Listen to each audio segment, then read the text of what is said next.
Hi everyone. So today, hi teachers, subject teachers, and student teachers. My name is Charity. I am the chemistry and biology and also just general education director here at UBC Impact.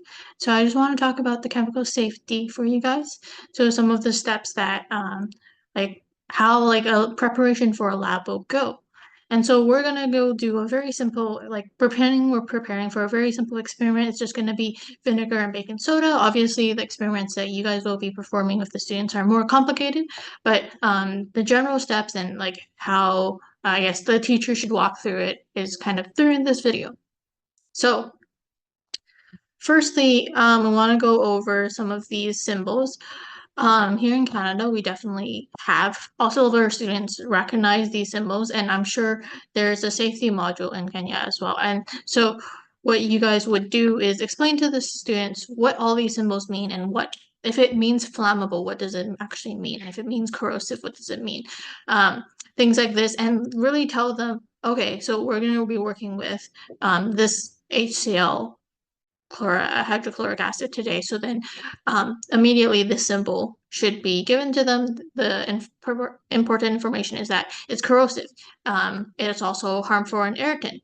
And then additionally, any other chemicals that you guys are working with will also have these. So just overall general, in remembering them, I suppose you can often see like the levels, like when you are buying the chemicals, if you see levels like these symbols, that means toxic is the most dangerous one. It means that it could kill you. Health hazard means, well, severe damage, and then harmful and irritant, it means these chemicals can like be harmful, but it's not as dangerous or severe as the toxic levels. So I guess this could be seen as level one dangerous, level two dangerous, level three dangerous. Of course, students should be uh, obviously, I don't think none of your chemicals are going to be toxic levels, but something good to know, especially if they're being tested on it.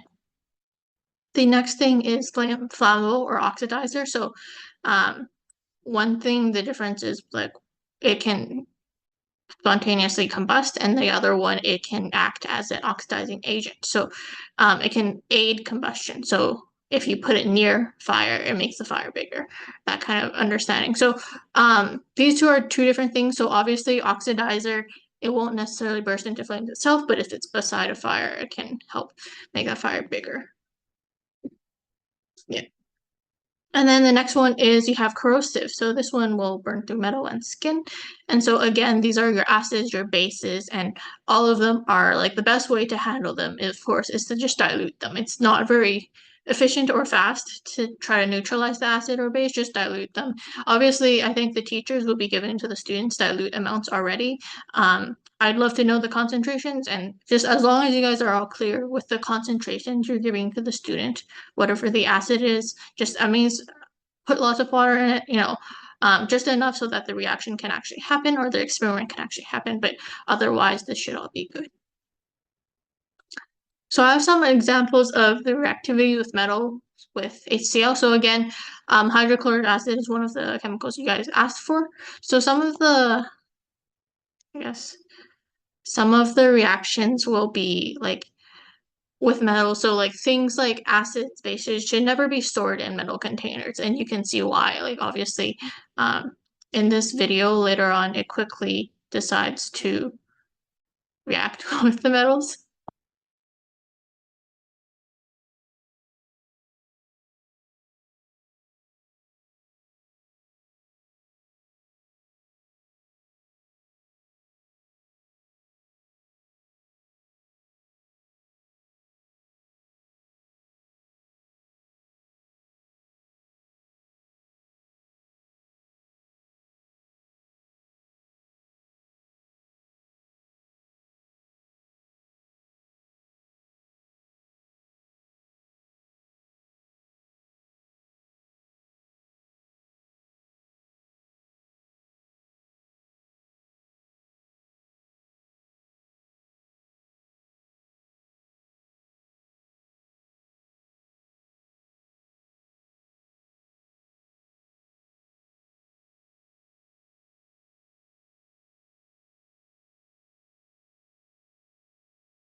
So again, like this, I picked this video because this is an example of what could go wrong in the lab, right? So this again, these are very, I'm sure the HCl has been very diluted already, but you see the amount they poured into the CA, it wasn't very much.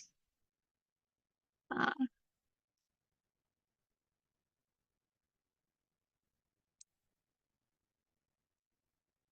they didn't pour a lot of into the CA.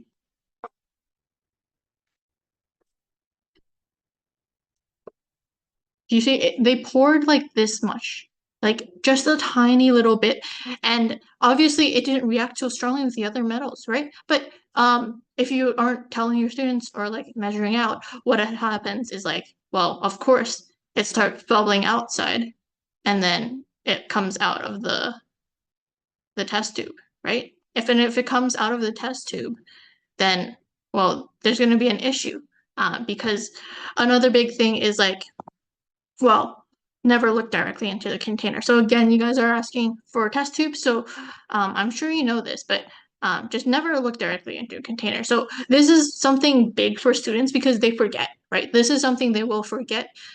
They will tend to like when they're very interested in whatever is happening, they'll come closer. But you want to make sure that always tell them to stand back because again, even if this teacher has like measured out the correct amount, just in case, right? Like they accidents happen sometimes, like someone spills something and what if they're right there, right?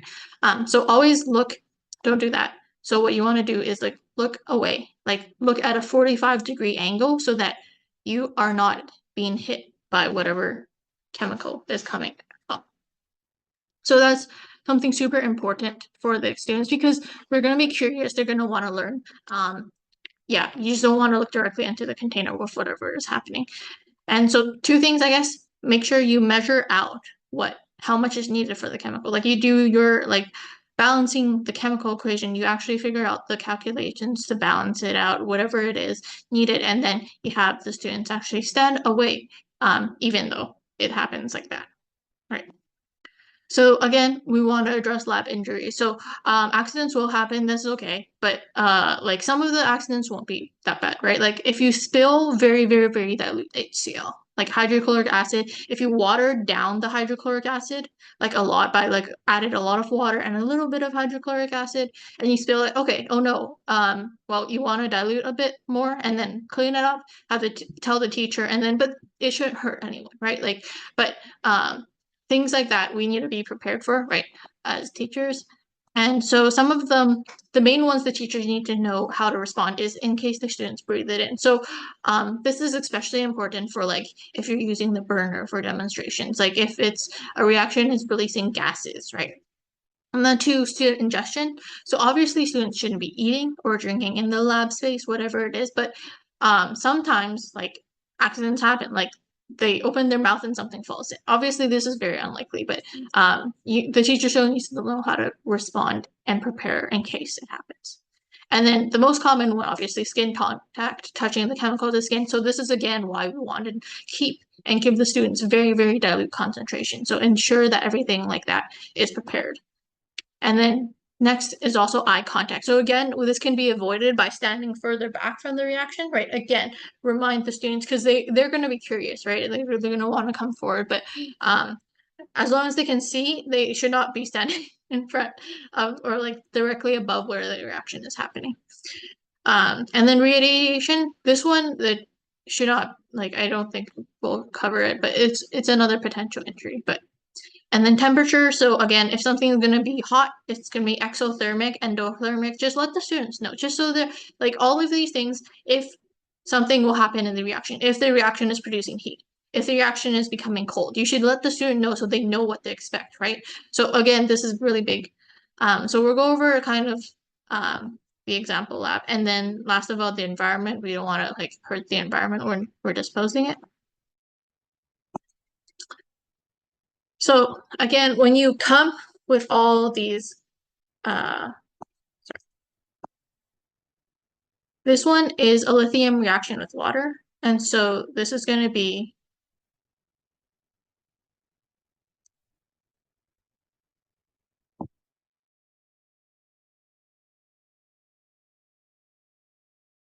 And so the reason I put this one in is lithium reacts with water to produce hydrogen gas. And so again, this is not to say like every chemical can be like diluted with water, right? Like, so I put this in because while water is very useful in most circumstances, you really need to, you as a teacher need to be prepared. So um, that means for every experiment, you're not just saying, okay, whatever we did last time, we're just going to do it again. It's just that for every new experiment, you're gonna have to look through all the chemicals. And so there should be no like sidestepping, like, right, this is your students. And you guys as chemistry teachers, this is also really good for you guys as well. And I'm sure you've all done this. So this is not new for you. You know what to do. And this one is sodium in water, which is again, sodium in water does a bigger reaction than lithium in water. So as you can see, it like even bursts into flames at one point. So uh, this one what you would have both the flammability and also like gases and like warn all the students of all the steps. So this is again a exothermic reaction with that bursts into flames.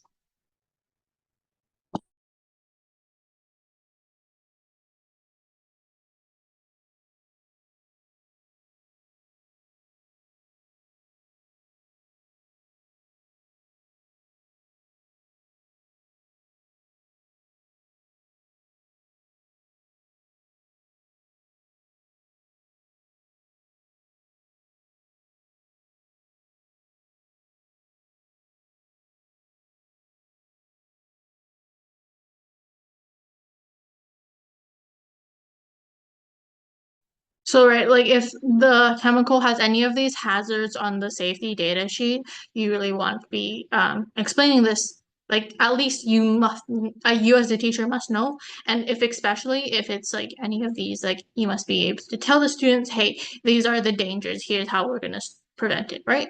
Because it's gonna be a fun time to learning about all these reactions, but we just don't want anything going wrong and then just making the fun, like a learning experience bad. So I put these other ones in. They're you guys probably won't see a lot of these, so but they're there just in case. So again, always not everything is going to be labeled. So, but like you as the teacher will always label to the students and tell the students, right? So and also like really tell the students to remember what they're thinking about during the lab, right? So if you give them a container and the container is labeled, but then they put it in a new container and that new container is not labeled, well, you have to tell the students, hey, you need to either label the new container or you have to be really, really careful, right? And we have some solutions if you guys don't have like tape, but like keeping track of all the containers, that's super important, especially in like the lab environment.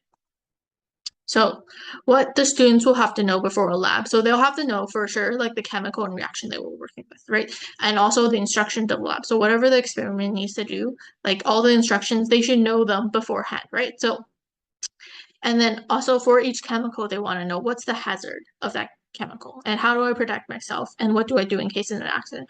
Most of the times the students in case of an accident, they just tell the teacher, right? It's not going to be big accidents. It's going to be like, oh, I spilled the very dilute solution I had. Okay, it's not going to be something big, but they need to remember, oh, I have to tell the teacher, right?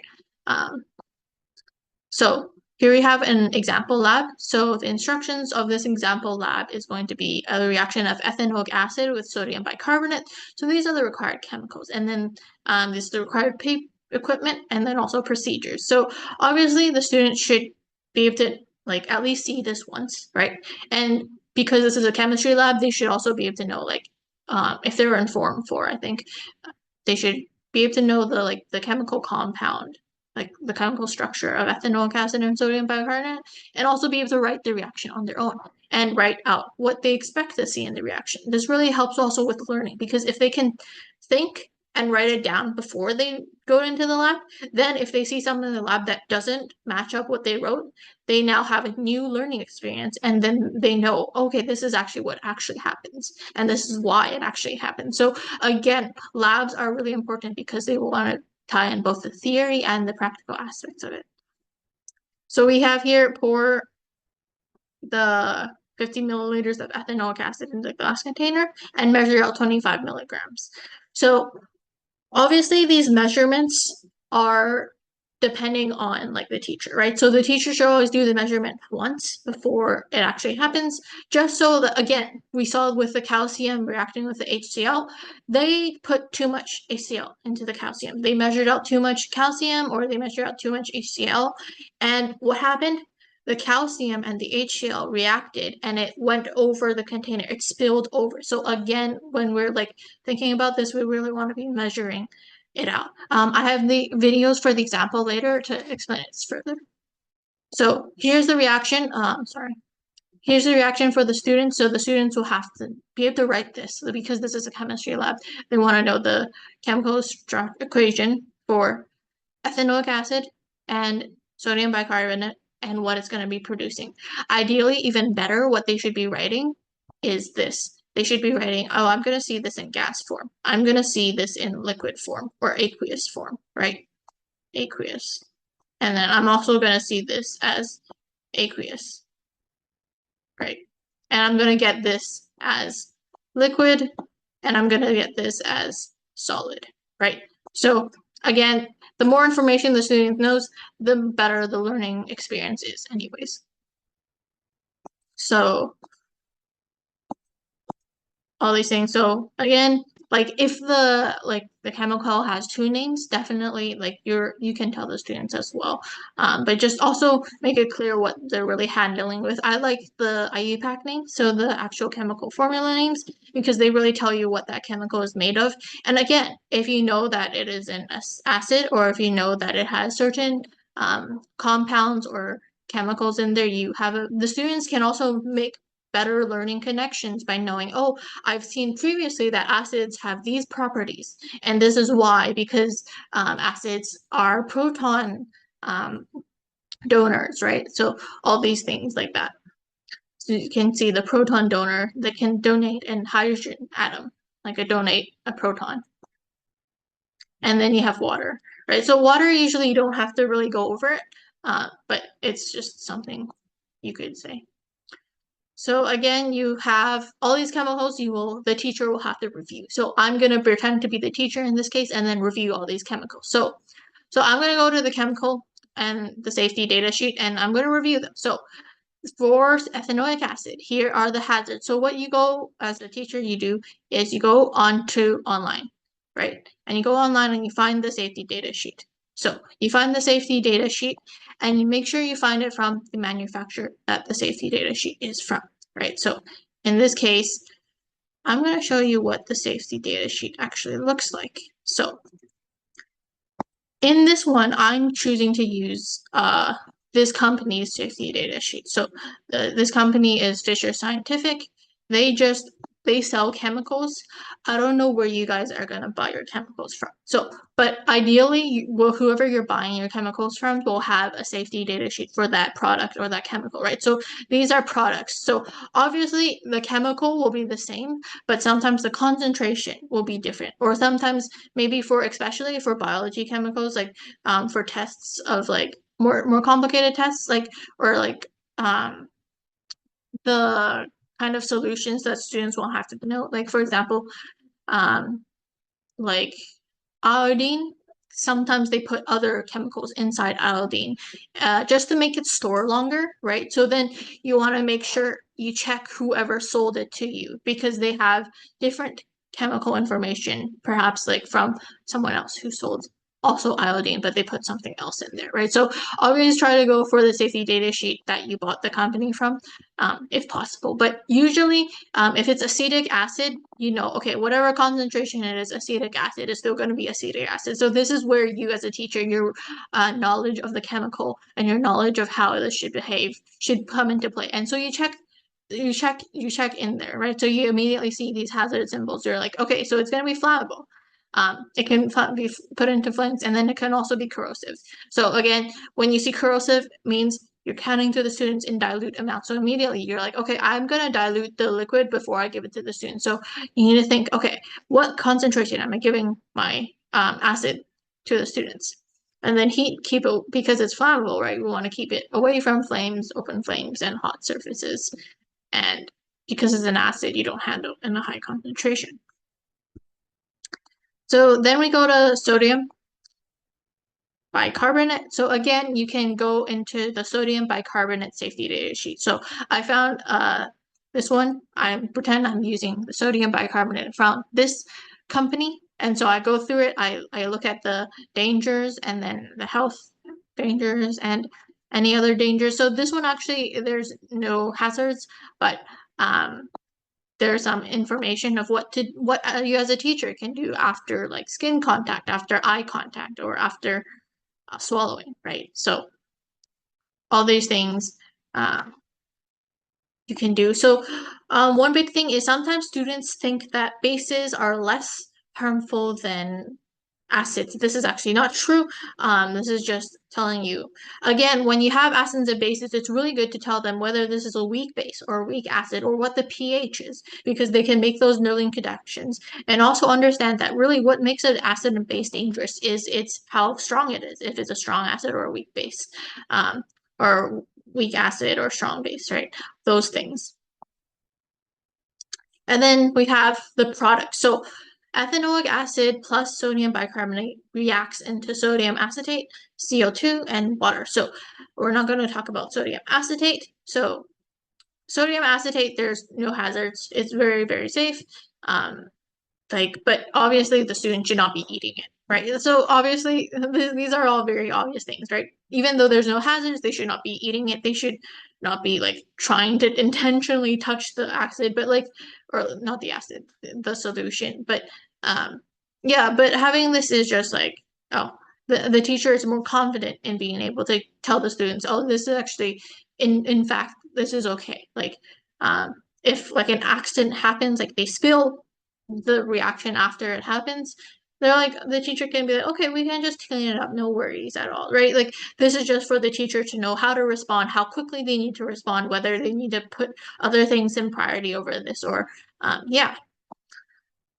Then we have CO2 again, because this is just CO2 is just coming into the atmosphere on its own. It's not going to be in compressed gas, so it's not going to be dangerous and explode on out of a container or anything, because it's your reaction is happening in an open experimental space, right? So it like gases can escape into the atmosphere. And then just know the chemical, right? So obviously CO2 can displace oxygen and cause suffocation because again, humans cannot breathe CO2, but again, the important thing is that you know the chemical, right?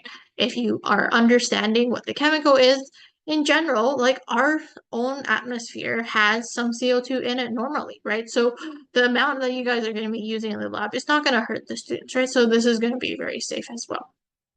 So yes, it can displace oxygen and cause suffocation if you searched up the safety data sheet online, like you went online and found the safety data sheet. It's going to tell you, know this, it can cause suffocation, but you know, you as the teacher know this chemical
One, we are ensuring that our hair is out of the way so it doesn't fall into the containers that we are carrying and that it doesn't affect us while we are in the lab. So here you can see I am tying my hair up. And then next, what we have is we have what we are wearing. So another big part of knowing yourself is making sure that you're wearing something protective so that any spills or chemicals doesn't end up on your skin. So you see here we're wearing long sleeves and we're also going to wear long pants. And if you have anything like a sandals, it's best if you wear socks and shoes, closed-toe shoes, to ensure that if you spill something, it doesn't touch your skin. It touches your shoes or your socks first instead of your skin.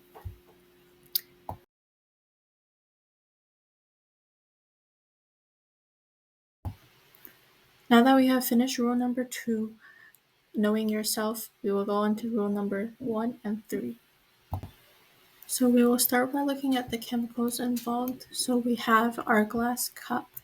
We also have our acetic acid, then we have our plastic measuring spoons, and then we have sodium bicarbonate. Those are the 4 things we're going to be working with today, and we will also have pieces of paper and pencil to label our, our containers with. So we will start with a clean glass container, and we notice we are putting the glass container on top of the piece of paper so we know and identify what the container is. Then we will perform our first step, which is to pour acetic acid into our container. So we have our labeled acetic acid container in our glass jar, and then we have our measuring spoon to measure out the appropriate amount of acetic acid. And so we will do that.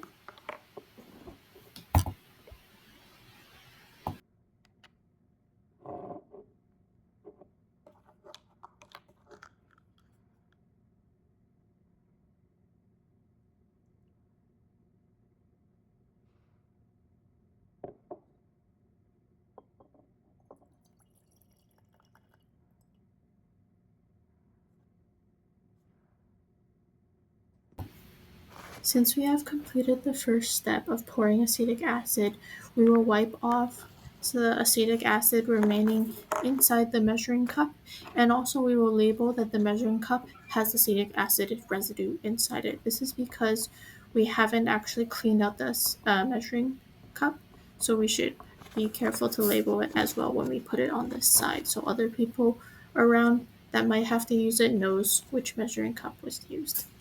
Next, we will close the lid of the acetic acid and then continue on with the experiment.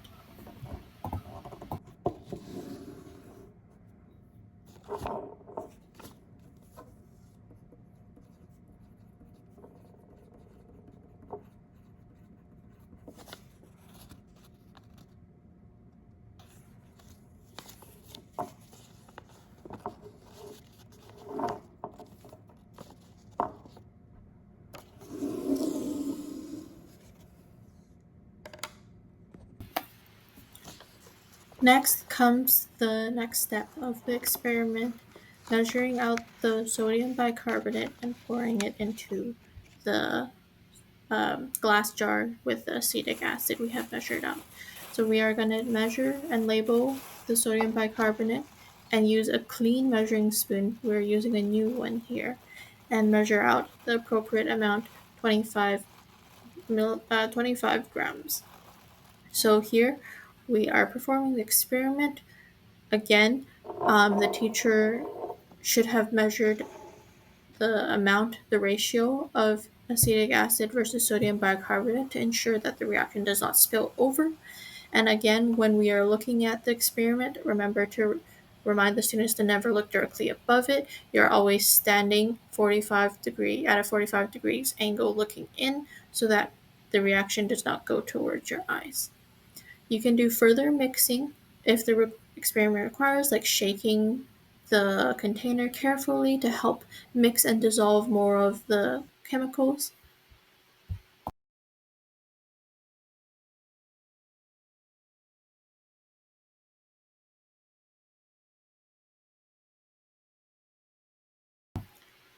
Now we get to the cleaning part.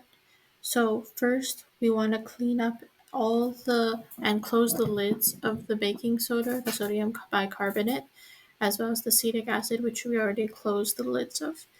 Then we want to go rinse out with water the glass container and clean our measuring spoons, because both of our reactants and also our products are all water based. We can just dilute them and pour them down into the sink, checking that all of the containers have no residue left behind. And then finally, we want to clean up any spills that may have happened and just ensure there's nothing left on the table for the next class.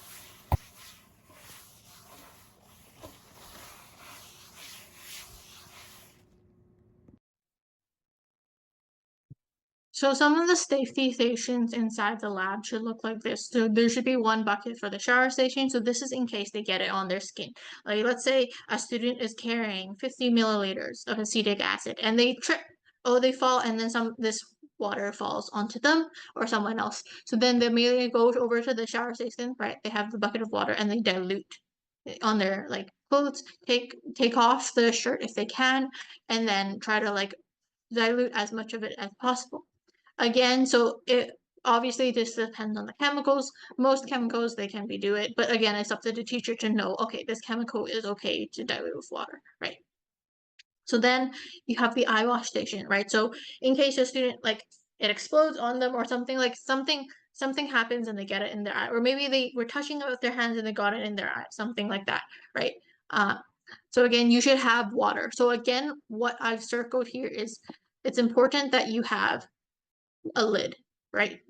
It must have a lid. So why is this? Because you're putting it in your eye, right? It's important that like some other student doesn't accidentally or mix it up, or like something falls into this water and now this is no longer clean and distilled water, right? So you need to have a lid on it. So for the eye wash one, it should have a lid, or the teacher should be carrying it around and ensuring that this water is not going to have anything else contaminated, right? And then outside the lab, again, this is going to be for drinking water. In case the student eats it or like inhales it and so gets into the mouth, what they're going to do is they're going to have to wash out their mouth, right? So this, again, we're going to be putting outside the lab, probably very close to the lab, but something just outside the lab so that, again, it doesn't fall into the same situation where it might get like um, accidentally like mixed up or contaminated, because they're going to be eating or like trying to wash out their mouth with this, right? This is really important.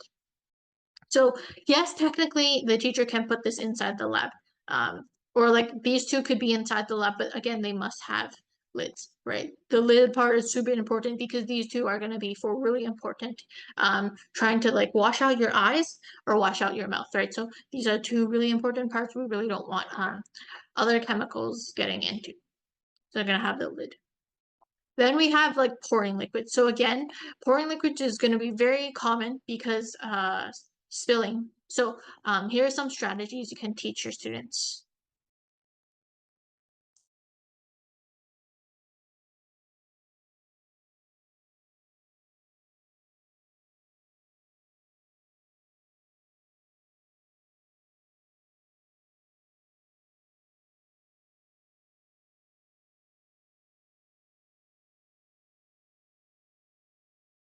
So what the person was saying when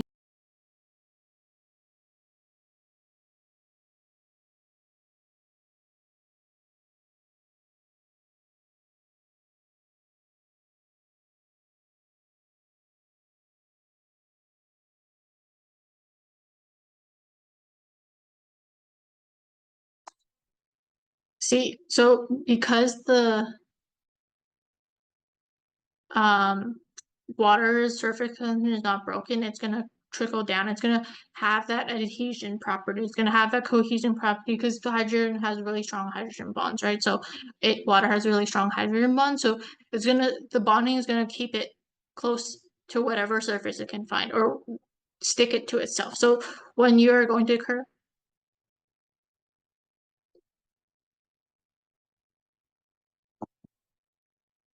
and again, this will allow your students to be a lot more confident in what they're doing in the lab and train their like ability to So again, everything I've said in this video, I've put in like a document. This can help you. Most of it, like you as a chemistry teacher are, or like a biology teacher, are very trained in this. You know what is supposed to happen. But yeah, like we just wanted to double check with you guys and ensure that like, hey, we're like following the same page. We understand like how important this is to the students to learn, but also how important it is for students to learn safely and without like the concern of like accidents happening that really hurt them, right? So Ishmael has come up with this amazing document with like what you guys are gonna do, and he has like all these informations, especially the informations about cleaning. Like it's really good, like label containers, seal containers when you're doing storage, like storage, cleaning, and disposal. This document is fantastic. Like wording about hazardous waste disposal or non-hazardous waste. Most of the chemicals, it depends on the chemical. Some of them, and like most of the concentrations you will be working with is not in very, very big, but it's great that you guys know that like you guys have like a licensed hazardous waste disposal service. And the decontamination of like rinsing immediately, especially of like glassware and plasticware, and knowing especially if it's something like water-based will like wash out water and solutes and ions and all those things. And if it's lipid-based, like non-polar, then you should wash it with something else, right? And you should wash it with soap for sure, because lipid-based solutions or like chemicals are definitely not going to be washed off with water just because they're non-polar and water is polar, right? So all these things, it's super important to not leave residue back in your container. We'll go through the process later in like the example video so that it will make sense. All these important things like gloves, goggles, and lab coats, it really lab coats are great because mainly because it covers up your skin. So you no longer have this showing. So if it's covered and if something falls onto it, then you don't have skin to chemical contact, right? What you have is, oh, you have a layer of clothing stopping the skin to chemical contact. Goggles and gloves, it really depends on the chemical you're working with and the reaction you're working it. You don't need it every single time, but it is definitely very good to have, especially in experiments that like definitely have gas or they go up in very small test tubes, right? The teachers will record the chemicals. That's fantastic. I think we will trust you guys to do that because we know how much you guys are buying and how much you guys are disposing as well. So this other document I prepared. So again, this is kind of going through everything we just talked about. So this will be like the teachers will plan out the reactions and learning objectives. So they'll need specific concentrations and ratio. So they should calculate the ratio for the reaction that is happening, right? So that there isn't too much of one and too much of another, right? So it's the ratio and then the concentration. And then also determining how like how dangerous is this reaction? Does it react very quickly? Or is it a very slow reaction the students can slowly watch? Or is the reaction very big? So then should we like make the react chemicals we're giving to the students like a smaller amount so that it isn't so big? Any other things like temperature, like gas products. And also like the teacher should know what the results and observations should be so then they can even more helpful like, oh, I see the student is reaction is not happening like mine, so I know what to do, like I know something is going wrong, so I should go check on them, right? um Again, planning for each chemical involved, we went through this. So like for example, our acetic acid, right? So we went through the safety data sheet. We found prevention, how to stop it. So then what is important is you don't put it next to an open flame, right? You don't put it next to your skin, right? You tell the students don't touch it. Obviously they shouldn't be touching anything either. And then you have response. What should you do in case you inhale it? What should you do in case you eat it? All these things, right? And then storage, disposal for each chemical, you want to know this, right? Then you have the lab supervision and setup. So there must be at least one supervisor. Lab safety, we went over that earlier. Shower safety, drinkable water needs to be available in case of ingestion to wash out your mouth, right? And then you're teaching students, so all students must know practical lab safety, so they must be able to understand hazard symbols, like what is important, they must be understand the label, right? And lab behavior, so never eat or drink in the lab, never put food or drink in the lab either. So never eat, inhale, touch chemicals directly, don't look directly at the containers. They must, if they're using equipment, then they should know how to use it. But if they don't, then the teacher should be the only one who's touching the equipment, right? And then do not bring the chemicals or take the chemicals outside the lab without the teacher's permission. So label all containers. They should know general knowledge about the chemical involved, right? Like, definitely for chemistry practical, they will 100% need to know the chemical structure, but some of the biology chemicals, they don't really need to know it, right? Chemical hazards and dangers, and they also have to know the knowledge about the reaction. Like, what is the student think the reaction will happen, right? They should write it down in their notebooks, right? Like before a collapse, they usually do a pre-lab, so where the student writes down, so here's the reaction that we'll be performing, right? And then here is what the steps what we have to do. And this is what I expect to see. And if I don't see that, what do you think will happen? Why? Right? So if there's something that did hurt a person, like an accident, like we just like to know, please tell us. Ishmael can tell us, you can tell Ishmael, and then Ishmael can let us know. And then it's just so that we can prevent people from getting hurt, and how we can help in that case, right? So finally, we have the last piece of information. So we have, you're watching this video right now. There are the two documents that I'm going to give to Ishmael. So the storage and cleaning one from Ishmael, and then this general lab preparation. So this is what everything I went through in the slides. So all the slides that we went through, this is what's going to be inside. Like these are all the things. Honestly, the teacher will be able to know this by themselves anyways, because they know how important this is. This is just helpful to like go through every single bullet point.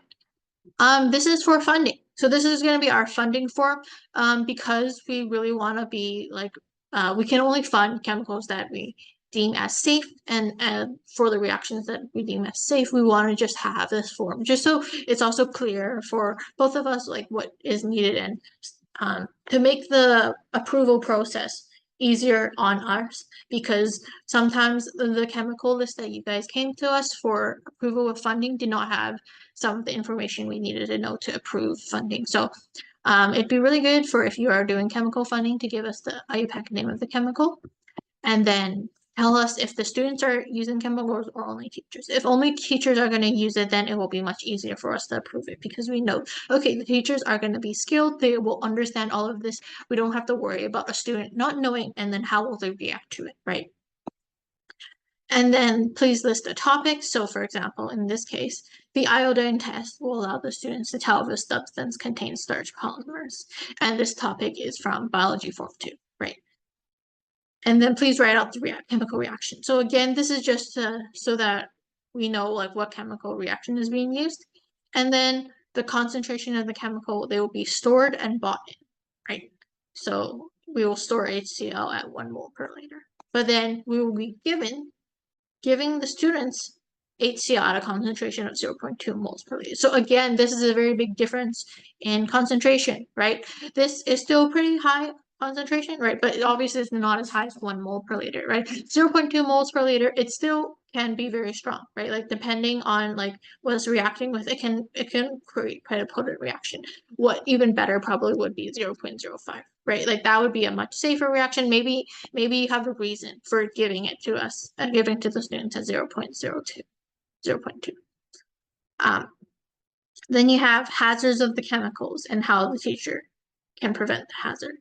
For example, if the hazard is very likely to happen, please also tell how the teacher can respond to the accident, right? So in this case, if we are talking about HCl, it would be like acid burns on skin can be a result of HCl, hydrochloric acid.